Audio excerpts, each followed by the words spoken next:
प्यारे दोस्तों, welcome to my YouTube channel success zone education. दोस्तों, इस वीडियो में हम कथन वाले प्रश्न जिसमें अंश और हर से एक समीकरण बन जाता है, तो ऐसे प्रश्न को हम आज लेकर आए हैं। ये क्वेश्चन एक्सरसाइज 3.4 से डॉक्टर केसी सिन्हा मैथ के द्वारा लिखी गई पुस्तक स्टूडेंट फ्रेंड्स की किताब से है। तो दोस्तों, चलिए इस क्वेश्चन को हम बनाते हैं। ये क्वेश्चन आपके लिए वेरी इंपॉर्टेंट हो सकता है आने वाले मैट्रिक बोर्ड एग्ज़ाम से, चाहे वो बिहार बोर्ड का हो या सीबीएसई बोर्ड का हो। तो चलिए दोस्तों, इस क्वेश्चन को बनाते हैं बहुत ही सरल तरीके से। क्वेश्चन दिया, यदि किसी भिन्न के अंश में एक जोड़ा जाए और हर से एक घटाया जाए तो वह एक हो जाता है। यदि हर में एक जोड़ते हैं तो यह 1/2 हो जाता है। भिन्न क्या है, तो हम यहाँ पर मान लेंगे कि माना कि भिन्न x/y है। अब फिर प्रश्न के अनुसार यहाँ पर लिखेंगे प्रश्न के अनुसार क्या हो रहा है, अंश में एक जोड़ा जाए तो बटा के ऊपर वाले को अंश कहते हैं, नीचे वाले को हर कहते हैं। यानी ऊपर में न्यूमरेटर, नीचे में डिनोमिनेटर। अंश में एक जोड़ते हैं यानी x+1 अब पूरा, और हर में एक घटा दिए जाए यानी हर आपका y है, y में से एक घटा लेंगे तो कह रहा है कि वह एक हो जाता है। वो भिन्न जो है वो एक हो गया। तो यहाँ से एक समीकरण निकल गया।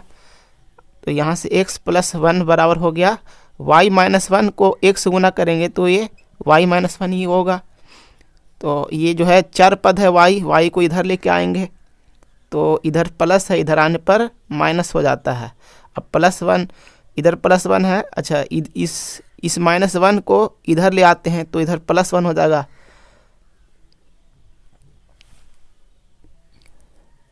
तो +1 तो इधर है, ये है।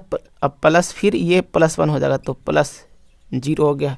इधर बराबर 0 रहा, मतलब यहाँ से x माइनस वाई +2 बराबर 0।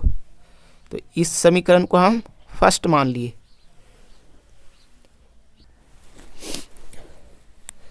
अब लिखेंगे फिर प्रश्न से।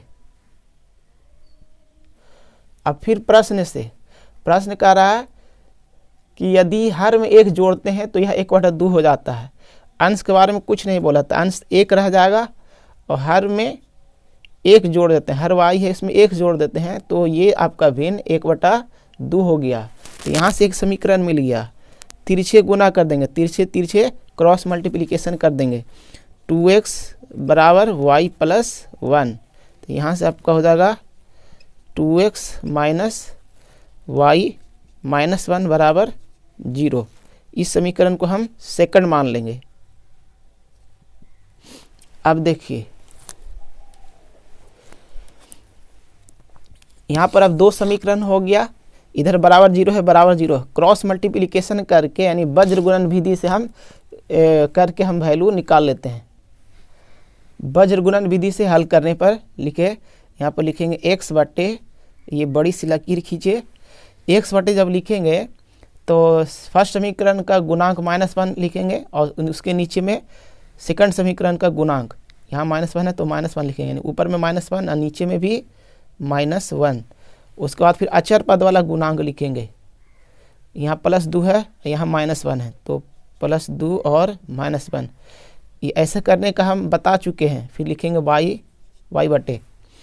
y बटे वाला में लिखेंगे तो y का गुणांक छोड़ देंगे, अचर पद का गुणांक लिखेंगे। तो पहले लिखें, जैसे यहाँ पर लिख दिए हैं 2 और -1 लिखे हैं तो यहाँ पर 2 और -1 लिख लिए।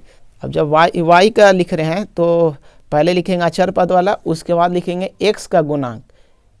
x का गुणांक फर्स्ट में 1 है, 1 लिखिए, और सेकंड समीकरण में गुणांक 2 है तो ऐसे कर दिए। फिर आपका अचर पद के लिए 1 बटे करेंगे, ये जो 1 और 2 लिखे थे ये 1 और 2 ऐसे लिख लिए। उसके बाद फिर यही वाला चीज़ यानी y का गुणांक है ना, x का गुणांक लिख लिए 1 2। सर्कुल मतलब एक सर्किल होते जा रहा है, जैसे यहाँ पर 1 2 लिखे थे, फिर यहाँ 1 2। उसके बाद फिर अब x का यहाँ पर -1 रह गया, वही चीज़ यहाँ पर लिख लेंगे। ठीक है, अब यहाँ से चल रहे,